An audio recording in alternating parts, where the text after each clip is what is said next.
Jakob Fuglsang has just won in Lombardia, the second monument of the season in what was a dramatic race in Lombardia.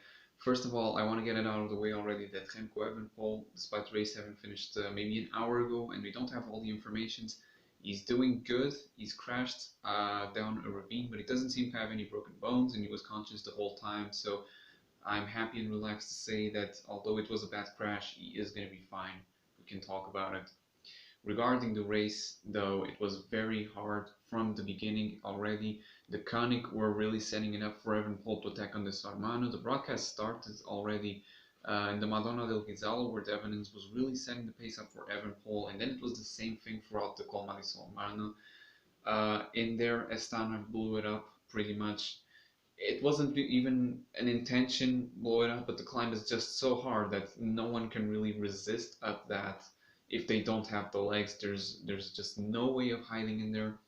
And in the top of the Sormano, well, then eventually at Evenepoel's crash, there were in front only 7 riders, I think, which were Jakob Fuglsang and Alexander Vlasov of Astana, George Bennett, and the 3 riders from track, so 6 riders, not 7. Riders from track were Malma, Ciccone, and Nibali. So what happened there was that, well, the race has just finished. You know how the results were. Tactically, what I want to say is that Trek and Astana didn't play well. Astana won the race, so literally the joke's on me for saying this. I'm being a little ridiculous, but I think that Fuglsang did a lot of pulling for Bennett. But it seemed like in the end he had a reason. He probably was just feeling really, really comfortable, and he had no doubt that he could drop Bennett on San Fermo della Battaglia. However, the way Trek raced was very bad. They were in the wheel for those 2 climbs in the middle of the route in Ghisallo and Sormano. Ciccone and Mollema were dropped whilst in the Sormano, and then after the descent there were 6 riders, of which 3 of them were from Trek.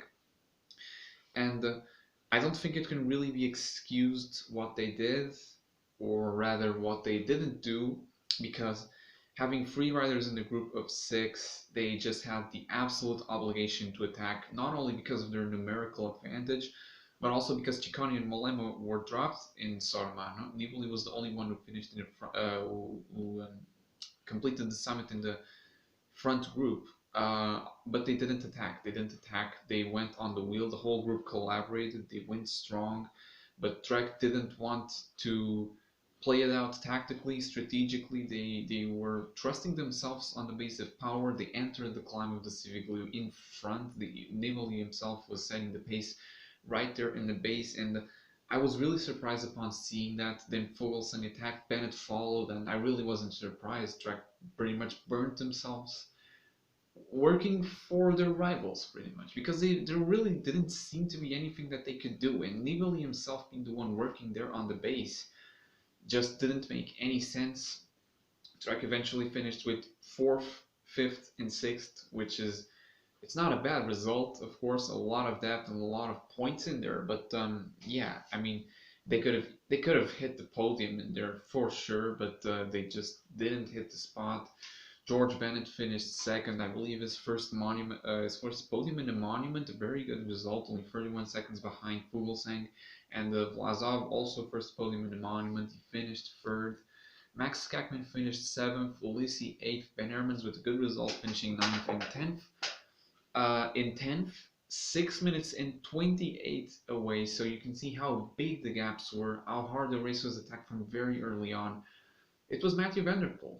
And in my opinion, it was a really nice surprise to see Van der Poel finish 10th. I must admit that I didn't have any expectations. Well, I had some, but I really wasn't positive that he was even going to be in the fight for a top 20.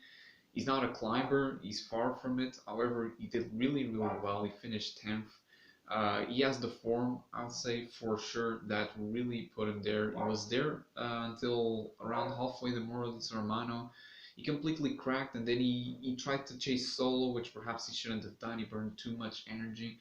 But a 10th place is still very good for this race. I reckon that his climbing is substantially improving. He had a training camp before the season starting. He was in La Plagne, if I'm not mistaken, in the French Alps. So he's doing really well. The rest of the top 20 then very mixed. A lot of good riders, some average riders will be very happy with this result. So we had Demarchi, Talhook, Carapaz, Simon Clark, Errada, Cataldo, Ruben Guerreiro, very good Portuguese talent. Lorenzo Rota in 18th place, which for me is the biggest surprise of the race. He's not particularly a rider that strikes me as a quality rider, a quality climber, but he certainly did very, very well today, representing Vinizabu, KTM. And Wilco Kelderman and Simon Geschke completed the top 20. In the group also with Rui Millard, Daniel Navarro, and Matteo Bagnolari, it seems. So very diverse top 20. There are some climbers, most of them, in fact, with the punchers. In Vanderpoel, Clark, they managed to infiltrate these climbers pretty much. Skakman also did very well in there, although he's able to climb. I don't know. Seventh place is good for him, to be honest. What to take from this race? So Astana are obviously flying. For sure, Vlasov is going to be at the Giro besides Fuglsang, and I believe it's his debut in the Giro. I think he's going to do well. I don't know how he can handle the 3 weeks, but in terms of climbing, he's absolutely flying, and I wouldn't expect anything else from him at this point. He's really got it dialed, and if he's got some more racing in the calendar for now, he's still a very good candidate for the win because he's clearly at world class level at the moment. Fuglsang also flying. Now there won't be as many races. I believe the Tirreno Adriatico is the next race for in the calendar of most of these riders still in Italy. Fuglsang, Nibali, obviously they will target the Giro, so they will stay in Italy for the Tirreno very likely, possibly with the training camp there in the middle. Um, we're still quite far away from the Giro, so my main hope is that Evenepoel recovers and is able to get some good form before the Giro, that this crash doesn't influentiate or even worse, stop him from being there. I'm really excited to see what he's able to do, and I know everyone will agree with me on that point. Richard Carapaz, for example, finished 13th. He had a crash in the Tour of Pologne last week, so yes, last week. So it's understandable that he may not be fully recovered yet. It wasn't a good result, but he is here and he's still in a competitive level. And yeah, Rafał Majka finished 24th, not a really good result, not very promising. But feelings of the day matter a lot. It was a good race. It was very stressful, very dramatic at some point. The points to take from this race really were Trek played it very bad. They could have done a lot better. George Bennett, Alexander Vlasov, two of the riders that are evoluting a lot more this season. They were already very strong riders, but since their season restarted, they've been doing super well. Fuglsang got his second monument, and yeah, we have a lot to expect for in Tirreno Adriatico. We have similar stages to this, so we'll have more show like this, and it will be good. It will be good. Leave a like in this video, liked it, subscribe if you want more content like this. I'll see you in the next one. Whoopsie doozy.